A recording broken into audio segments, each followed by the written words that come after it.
The purpose of this video is to demonstrate how you can use an experimental probability to make a prediction. So if you've watched the previous video, you would have seen kind of the setup for this. We have a spinner, we spun it 20 times, this is the results that we got, and then we calculated our probabilities based on these results. So again, for red, there were 7 out of 20, for blue, there were 8 out of 20, and for green, there were 5 out of 20.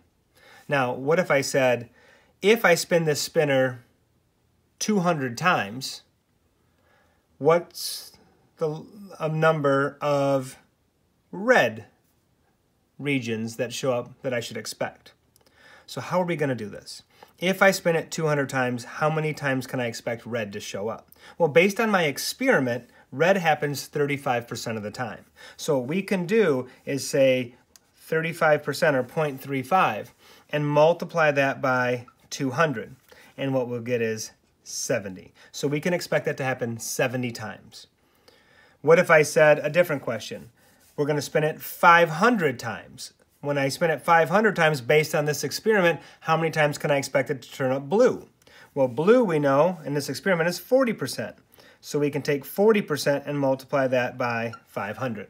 And in that case, 40% times 500 would be 200.